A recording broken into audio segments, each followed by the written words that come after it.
السلام علیکم۔ ہم آج ناول کے دوسرے پارٹ کے ساتھ حاضر ہیں اور وہیں سے سٹارٹ کرتے ہیں جہاں ہمارا پہلا حصہ ختم ہوا تھا۔ تانیہ مراد کی گرفتاری کے ساتھ ہی دیگر گرفتاریاں بھی عمل میں لائی جا رہی تھیں۔ وہ بڑی سخت جان ثابت ہوئی تھی، کچھ بھی بتانے کو تیار نہیں تھی، مگر 14 دن کے جوڈیشری ریمانڈ کے دوسرے دن ہی اس کی زبان پر لگا قفل کھل چکا تھا۔ ماہر ویش کے اغوا کے لیے مخبری اسی نے کی تھی۔ اس نے اعتراف جرم بھی کیا تھا اور دیگر سرگنہ ساتھیوں کا بھی بتایا تھا۔ جگہ جگہ چھاپے مارے جا رہے تھے اور اب وہ وقت دور نہیں تھا جب سب سلاخوں کے پیچھے ہونے والے تھے۔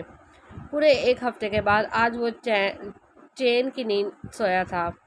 صبح معمول کی نسبت آنکھ بھی دیر سے کھلی تھی۔ جس دن وہ امی کو لے کر آیا تھا اسی دن سے مہروش ان کے روم میں شفٹ ہو گئی تھی۔ ابھی اس سے خفا تھی، مگر خوش آئند بات یہ تھی کہ مہروش کے ساتھ ان کا رویہ بہت اچھا تھا۔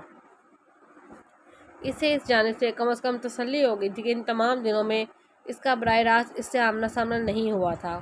وہ زیادہ تر مریم شاہ کے روم میں ہی پائی جاتی تھی اور اس کی اپنی ٹائمنگز کا آج کل کوئی اتا پتہ نہیں تھا۔ صبح سویرے اس کا نکلنا، وہ آدھی رات کو واپس آتا تھا۔ اس سے ناراضگی کے باوجود جب رات گئے واپسی پر امی سے لیونگ ایریا میں اپنا انتظار کرتی ملتی تو اسے ایک سکون کا احساس ہوتا تھا۔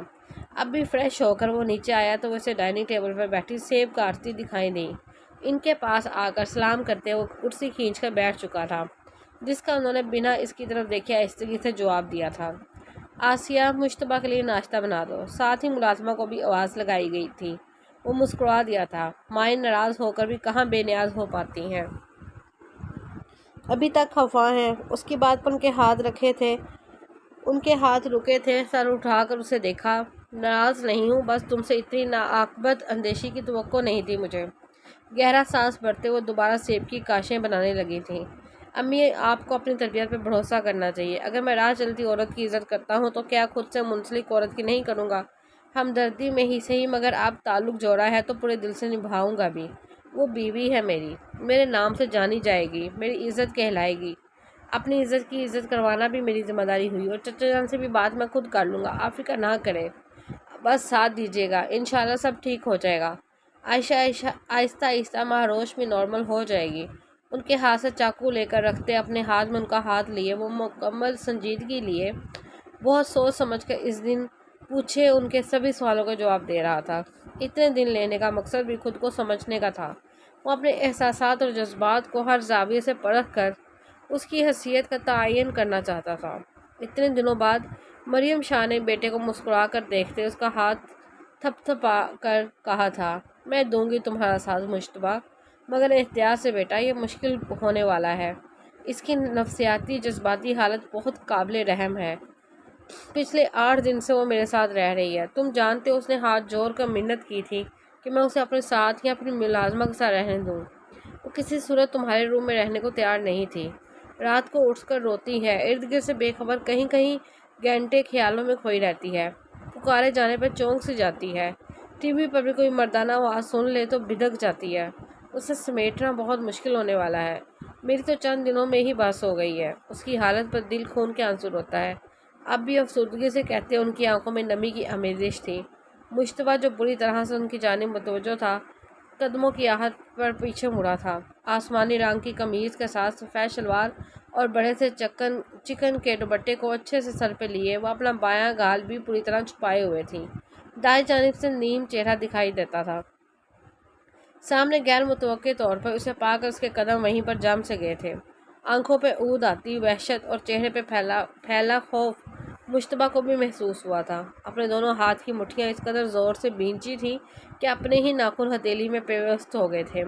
مہروش، آجو بیٹا، اسے دیکھ کر ہلکی سی مسکراہٹ کے ساتھ مریم شاہ نے پکارا تھا۔ خوفزدہ نظروں سے انہیں دیکھتے اس نے تھوک نگل کر خشک کانٹا ہوتے گلے کو تر کیا تھا۔ میں بعد میں آ جاؤں گی۔ 2 قدم پیچھے الٹے لیٹے وہ کہتے ہوئے ہکلائی تھی، پھر مڑ کر سرعت سے چلی گئی۔ یہاں تک کہ صوفے کی سائڈ پر ڈھڑا چھوٹا میز بھی اسے دکھائی نہیں دیا تھا۔ جھٹکا سا کھاتے وہ ہلکا سا جھکی تھی۔ اس کے گھٹنے کو بہت زور سے اس کا کونا لگا تھا، مگر وہ پھر بھی بے حس بنا رکے آگے بڑھ گئی۔ نظروں سے اوجھل ہو جانے تک مجتبیٰ اور مریم کی نگاہوں نے اس کا پیچھا کیا تھا۔ وہ گردن موڑے سیدھا ہو کر بیٹھا تھا۔ مریم نے بیٹے کا متفکر چہرہ دیکھا تھا۔ اسے لگا تھا اتنے دنوں میں وہ کچھ تو سنبھل گئی ہوگی، مگر وہ تو سرامگی کی انہی حدوں کو چھو رہی ہے۔ آسیہ ناشتے کی ٹرے لے آئی تھی۔ اس کے سامنے رکھ کر وہ واپس ہوئی تو مریم کی آواز نے اسے سوچوں کے جہاں سے حال میں واپس لایا تھا۔ ناشتہ کر لو، اسے کچھ وقت دو، اتنا جلدی معمول پر آنا اس کے لیے ناممکن ہے۔ یہ ایک طویل عمل ہے جس کے لیے تمہارا مضبوط اور پرسکون رہنا سب سے زیادہ ضروری ہے۔ سر ہلاتا وہ بے دلی سے ناشتہ کرنے لگا۔ دل یکدم اچاٹ ہو گیا تھا، مگر امی کے سامنے اب ناشتے سے انکار کر کے وہ اپنی سختی کو خود آواز نہیں دینا چاہتا تھا۔ میں اسے دیکھتی ہوں، کھانے پینے میں بہت تنگ کرتی ہے۔ سیب والی پلیٹ ہاتھ میں لیے وہ اٹھ کر اس کا کندھا تھپ تھپاتی ہوئی آگے بڑھ گئی اور وہ غائب دماغی سے چھوٹے چھوٹے نوالے بنائے منہ میں ڈھالتے خود کہیں اور ہی پہنچا ہوا تھا۔ ٹوسٹر صوفے پر دونوں پاؤں اوپر کیے آلتی پالتی مار کر بیٹھی وہ خلا میں خالی نظروں سے گھور رہی تھی۔ اس کے ساتھ بیٹھنے پر وہ چونکے بنا نہ رہ سکی، پھر انہیں دیکھ کر دوبارہ پرسکون ہوئی۔ مہروش، یہ لو بیٹا کھاؤ۔ نرمی سے اس کے آگے میز پر پلیٹ رکھتے اسے متوجہ کیا تھا۔ اس نے صرف ایک نظر سامنے ڈالی تھی، پھر ان کی طرف دیکھتے ہوئے سر نفی میں ہلایا۔ بھوک نہیں ہے۔ اس کی آنکھیں خشک تھی مگر آواز بڑھائی ہوئی سی لگتی تھی۔ اوہ بری بات ہے، کھانے پینے کی چیز سامنے پڑی ہو تو یوں انکار نہیں کرتے، کفران نعمت ہوتا ہے۔ بھوک تو فطری سا عمل ہے بچے، وقت اور کیفیت کیسی بھی ہو، پیٹ کھانا مانگتا ہے۔ یہ تو دل ہے جس پر بھوک نہ ہونے کے فتوے عائد کر دیتا ہے۔ اب شاباش، چپ چاپ یہ کھاؤ، ورنہ مشتبہ کی طرح تمہیں بھی ڈانٹ پڑ سکتی ہے۔ یہ متانت سے سمجھاتے آخر میں جان بوجھ کر مشتبہ کا ذکر کیا تھا۔ ساتھ ساتھ کن اکھیوں سے اس کے چہرے پہ بدلتے موسم کے رنگ دیکھ کر بھی انجان بن گئی تھی۔ اب کی بار اس نے انکار نہیں کیا تھا۔ پلیٹ میں سے ایک کاش اٹھا کر دانتوں سے کترنے لگی تھی۔ مریم شاہ نے اس کے پاس سے اٹھ کر گلاس ونڈو کے سامنے سے دبریز پر پردے ہٹائے تھے۔ چھن چھن کرتی دھوپ اندر پڑتی روشنی بکھیرتی چلی گئی۔ پلٹ کر دوبارہ اسے دیکھا تھا۔ جسمانی طور پر وہ پہلے سے بہتر معلوم ہوتی تھی۔ زخم منڈمل ہو چکے تھے۔ چہرے اور گردن پر جھلسنے کے اب سیاہی مائل سے دھبے بڑے واضح دکھائی دیتے تھے، جنہیں وہ ہمہ وقت دوپٹے کی اوٹ میں چھپائے رکھتی تھی۔ سر کا دوپٹہ ذرا سرکا تھا۔ بالوں کی نمی سے اندازہ ہوتا رہا کہ وہ شاید ابھی ابھی نہا کر نکلی تھی۔ مہروش بیٹا، موسم بدل رہا ہے، اتنا نہانے سے بیمار پڑ جاؤ گی۔ صبح سویرے شاور لے لیا تھا۔ سرسری سا انداز اپناتے ہوئے انہوں نے جیسے ٹوکا تھا۔ بدلے میں اس نے کرب سے نگاہیں چرائی تھیں، اور یہ تو مریم شاہ بھی جانتی تھی کہ وہ دن میں کئی بار گھنٹوں شاور کے نیچے بتا دیتی تھی، مگر جس نجاست کو دور کرنا چاہتی تھی وہ پھر بھی نہیں ہو پاتی تھی۔ آگے بڑھنے کے لیے بعض حقیقتوں سے نظریں جان بوجھ کر چرانی پڑتی ہیں۔ اسی میں بہتری پوشیدہ ہوتی ہے، ہم سے جڑے رشتوں کی، ہمارے پیاروں کی۔ مریم شاہ اس وقت وہی کر رہی تھی۔ مہروش کی بہتری اور مشتبہ اور اس کے رشتے کو منوانے کے لیے انہیں بہت سی باتوں کو نہ صرف خود نظر انداز کرنا تھا بلکہ اسے بھی اس کے چنگل سے باہر نکالنا تھا۔ وہ جو ہی اپنے آفس پہنچا تھا، اہلکار نے اسے تانیہ مراد کے ماں باپ کے آنے کی اطلاع دی تھی، جو کافی دیر سے اس کے منتظر تھے۔ انہیں اندر بھیجنے کا کہہ کر خود وہ آرام دہ انداز میں پیچھے ٹیک لگا کر اپنی چیئر پہ بیٹھا تھا۔ مسٹر اور مسز مراد پریشان حال سے اندر آئے تھے۔ اس نے انہیں بیٹھنے کا اشارہ کیا تھا۔ جی تو بتائیے مراد صاحب، کیا خدمت کر سکتا ہوں میں آپ کی؟ وہ سیدھا ہوتا بیٹھا انہیں ہی دیکھتا پروفیشنل انداز اپنائے ہوئے تھا۔ سر، میری بیٹی بے قصور ہے، وہ اسے پھنسا رہا ہے۔ سامنے بیٹھے شخص کی آواز پر اس کی بھویں آپس میں جڑی تھی۔ تو پھر سارے ثبوت کیوں آپ کی بیٹی کے خلاف ہیں؟ آپ کی بے قصور بیٹی اپنے منہ سے اعتراف جرم کر رہی ہے۔ عدالت اسے گلٹی ثابت ہونے کے بعد گرفتاری کا حکم دے چکی ہے، اور آپ یہ جواز پیش کر رہے ہیں۔ نہ چاہتے ہوئے وہ تلخی کا کام کا مظاہرہ کر بیٹھا۔ مراد کے جھکے کندھے کچھ اور جھکے تھے۔ ان کی بیوی باقاعدہ رونے لگی تھی۔ جھکی آنکھوں کے ساتھ بہت دکھ سے وہ پھر سے ہمت کرتے ہوئے بولے، میں بیٹی والا ہوں، لوگ سو طرح کی باتیں بنا رہے ہیں، تو جس کے ساتھ اس نے یہ سب کیا ہے وہ بھی کسی کی بیٹی تھی، اور نہ جانے کتنی بیٹیوں کی عزتوں کو وہ سوداگر بنی ہوئی تھی۔ مجھے افسوس ہوتا ہے آپ جیسے والدین پر، جو اپنی اولاد سے اس قدر غافل ہو بیٹھتے ہیں کہ کبھی جان ہی نہیں پاتے ان کی اولاد کس طرح سانپ بن کر کسی اور کی اولاد کو ڈس رہی ہے۔